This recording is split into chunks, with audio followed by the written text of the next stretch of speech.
One-trick ponies. When you think about one-trick ponies in the UFC, you usually don't think they're going to be that elite or that skilled, because if you only have one aspect of your fighting game that you use constantly and constantly, you would think there would become a time in your life where you get exposed. Ben Askren. Some people in the UFC love to like hug sometimes. Some people like to strike only. Some people have one game plan every single time and they go in there and they try to implement it. But there's very few in the UFC who've been successful to the highest level. So I'm going to be going through the most successful one-trick ponies in UFC history. In this list today, I'm going to go through 5 fighters and I'm going to say how they're one-trick ponies and how, despite that, they're so successful. Let's start off with probably the least accomplished one-trick pony on this list, but it's still a really good one-trick pony, Derrick Lewis. Derrick Lewis' one trick is literally his power. That's it. I swear, bro, like, there's a difference between someone like Derrick Lewis and someone like Francis Ngannou. Francis Ngannou moves well. He has good head movement. Like, sometimes even mixing the wrestling with Sarragon. But the thing about Derrick Lewis is he's literally all power. That's it. Most knockouts in the UFC with 14 just because he has heavy hands. He has sloppy movement, iffy footwork, flat-footed.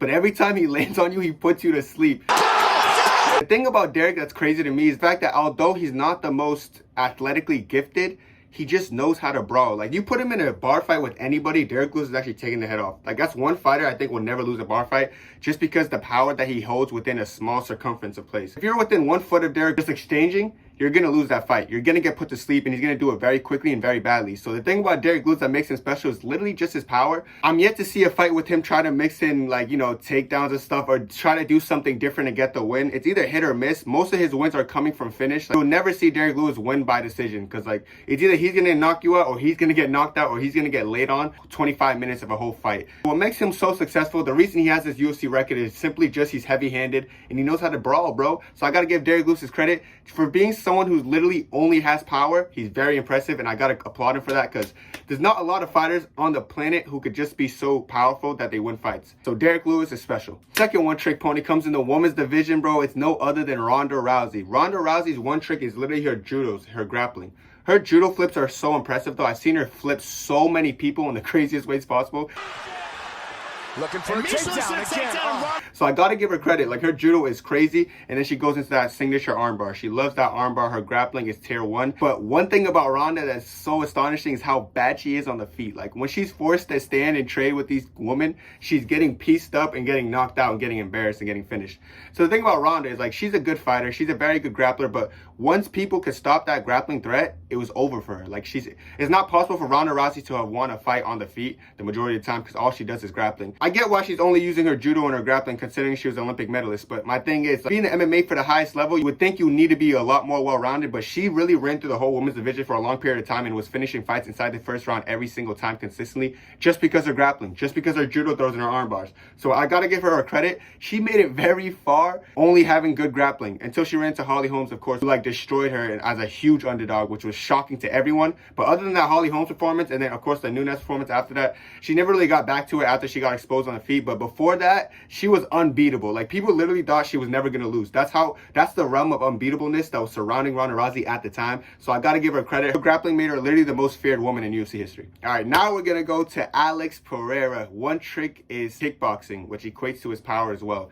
He only stands, like, he wants to stand with you a majority of the fight, and his power, similar to Derrick Lewis, except he's actually skilled. Derrick Lewis is not. So I'm going to really just say his kickboxing is a one trick because Derrick Lewis, like, only has power and that's it. Alex Pereira has power, but he also has that kickboxing ability coming from that kickboxing background. So I just think the fact that his striking is so elite that he can knock out all these fighters, beat them in impressive fashion because his kickboxing background is so impressive. He only had 2 fights go to decision. That's Bruno Silva, which I don't even know how that happened, and then Jan Blachowicz. So impressive that every other fight, he's just using his kickboxing and knocking them out. And even the fights he won, it was all kickboxing. He's not going to type to mix in wrestling.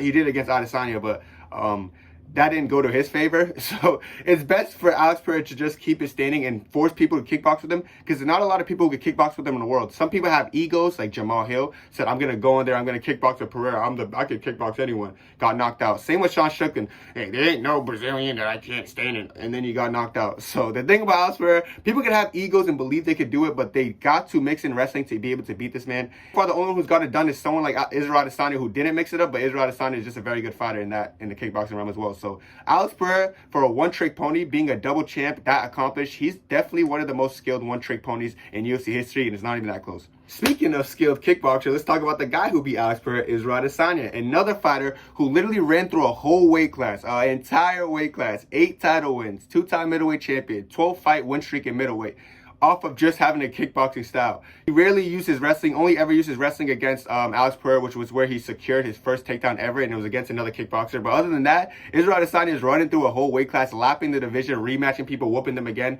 only using his kickboxing. There's other kickboxers in the UFC history that just weren't as successful as Izzy, so the fact that Izzy could actually go in there and start lapping the division that impressively using his kickboxing only is just mind-boggling to me. He's already the middleweight GOAT off of just using his kickboxing style. I know people are going to argue Silva and this and that, but I definitely think he solidified himself being the only 2-time middleweight champion. And I do think he's going to use his kickboxing style to dismantle DDP. We saw how he dismantled Paulo Costa. Like, that was probably the best kickboxing performance in UFC history. How one-sided it was, how dominant it was. It was such a spectacular performance. So the thing about Israel Adesanya, you have to be so skilled on the feet to beat him, because he's knocked out the best strikers. He's knocked out Alex Pereira out cold, one of the best kickboxers, Paulo Costa, one of the best brawlers, and he knocked out Robert Whittaker, who's one of the best strikers in middleweight history, period. So Israel Adesanya's kickboxing style is so good that he will go against other kickboxers and beat them out their own game. He'll go against wrestlers, use his kickboxing and beat them there too. His kickboxing is just tier 1. That's why he's going to be on this list. I guess you could say he's a one-trick pony because he only has kickboxing, quote-unquote, but he's the greatest middleweight of all time having that, so he'll take it.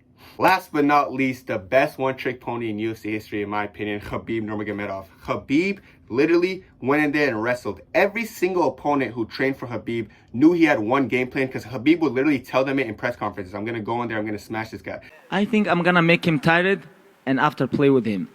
He would say it every time. It's not like his opponents didn't know what he's going to do. Like someone like Islam Makhachev, who's like a training partner of Khabib, they don't really know what to expect, because Islam's very good on the feet and on the wrestling and then grappling. But with Khabib, every single fighter on their 8 to 12 week training camp, they knew what to train for. They were just drilling takedown defense, drilling. But every time they entered the octagon, no one could stop it.